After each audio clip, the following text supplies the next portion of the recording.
திதி யோகம் கரணம் அஸ்ட்ரோ ஆன்லைன் டிவி நேயர்கள் அனைவருக்கும் ரோஹிணி பீனா சீனிவாசனின் அன்பான வணக்கம். நம்ம இன்னைக்கு அதிர்ஷ்டமான வாஸ்து குறிப்புகள் அப்படிங்கிற தலைப்பில் நம் அன்றாடம் வாழ்க்கையில் கடைபிடிக்க வேண்டிய எளிமையான சில வாஸ்து குறிப்புகளை பற்றி தான் நான் சொல்கிறேன். ரொம்ப எளிமையானது, எல்லாராலும் செய்யலாம் இந்த குறிப்புகளை. இப்போ நம்ம ஃபஸ்ட்டு பார்க்கும்போது நம்மளோட நுழைவாயில், மெயின் என்ட்ரன்ஸ் எப்படி இருக்கணும் அப்படின்னு பார்த்தீங்கன்னா, சுத்தபத்தமாக இருக்கணும். இப்படி செருப்புகளெல்லாம் அப்படி டோர் முன்னால் எப்போவுமே குவிச்சு போடக்கூடாது.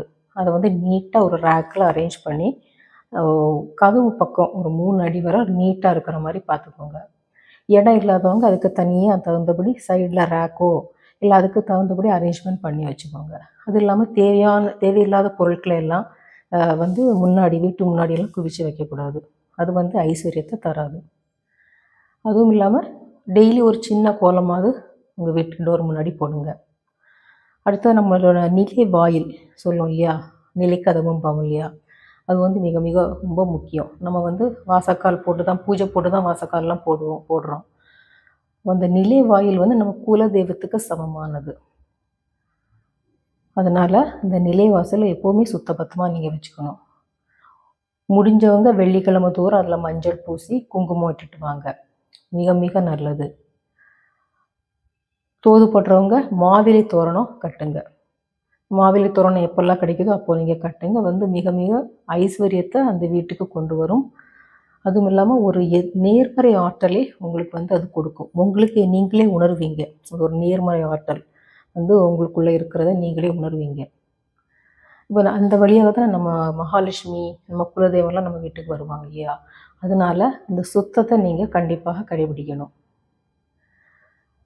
அது இல்லாமல் நீங்கள் ஒரு மண் உருளி இல்லைன்னா செம்பு பித்தளையில் கூட ஒரு உருளி அகன்ற பாத்திரத்தில் தண்ணி ஊற்றி அதில் கொஞ்சம் பச்சை கற்பூரம் போட்டுட்டு ஒரு கலர்ஃபுல்லான ஒரு 3-4 பச்சை, மஞ்சள், சிவப்பு, மஞ்சள், என்ன கலர்லாம் உங்களுக்கு கிடைக்குதோ அந்த கலர் பூவை போட்டு நீங்கள் வச்சிங்கன்னா இன்னும் ஐஸ்வர்யம் ரொம்ப அதிகமாகும்.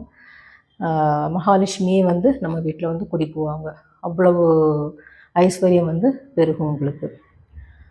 அது இல்லாமல் எப்போவுமே மெயின் டோர், நம்மளோட மெயின் கதவு இருக்கு இல்லைங்களா, அது எப்போவுமே உட்புறமாக திறக்கிற மாதிரி தான் இருக்கணும். வெளிப்புறமாக திறக்கிற மாதிரி அமைப்பு இருக்கவே கூடாது. அடுத்ததாக நிறைய பேர் கேட்பீங்க, எங்களுக்கு எந்த திசையில் என்ட்ரன்ஸ் வச்சா நுழைவாயில் இருந்தால் நல்லாயிருக்கும், சரியாக இருக்கும், அதிர்ஷ்டமாக இருக்கும் அப்படின்னு கேட்பீங்க. இப்போ எல்லாரோடைய ஜாதகத்துலேயும் ஏதாவது ஒரு கிரகம் பலம் வாய்ந்ததாக இருக்கும். இப்போ எல்லார் ஜாதகத்திலும் ஒரு யோகி இருப்பார், ஒரு உபயோகி இருப்பார், ஒரு கர்ணநாதன் இருப்பார். அவங்க நல்லதாக நமக்கு பண்ணுவாங்க. ஸோ அந்த கிரகத்தின் திசையில் நீங்கள் நுழைவாயில் வைக்கலாம், மெயின் டோரை வைக்கலாம். இப்போ ஒருவருடைய ஃபார் எக்ஸாம்பிள், இப்போ நீங்கள் வனிசை கர்ணத்தில் பிறந்திருக்கீங்க, இல்லை சோபனம், ஹர்ஷனம், சுபம் இந்த மாதிரி நாமயோகத்தில் பிறந்திருக்கீங்கன்னா உங்களுக்கு சூரியன் உங்கள் ஜாதகத்தில் பலமாக இருக்கிறாரு அப்படின்னு அர்த்தம். அப்போது உங்களுக்கு சூரியனின் திசை கிழக்கு திசை. இப்போ நவ கிரகங்களுக்கும் நம்ம நவகிரக சந்நிதி இருக்குங்க இல்லையா, நவ கிரகங்களும் நவ திசையில் தான் இருக்குது. ஸோ நவகிரகங்களுக்கும் நவ திசை கொடுத்துருக்குறாங்க. 9 ஒவ்வொரு திசை கொடுத்துருக்காங்க. இப்போ சூரியன்னா கிழக்கு, சந்திரன்னா வடமேற்கு, செவ்வாய் தெற்கு, புதன் வடக்கு, குரு வடகிழக்கு, சுக்கிரன் தென்கிழக்கு அப்படின்னு, சனி மேற்கு அப்படின்னு நிறைய திசைகள் எல்லாம் 9 கிரகங்களுக்கும் திசை அலாட் பண்ணி கொடுத்துருக்காங்க இல்லையா. உங்கள் ஜாதகத்தில் எந்த கிரகம் பலமாக இருக்குன்னு பார்த்து அந்த திசையில் நீங்கள் நுழைவாயில் வச்சிட்டிங்கன்னா உங்களுக்கு அதிர்ஷ்டம் தானாகவே வரும்.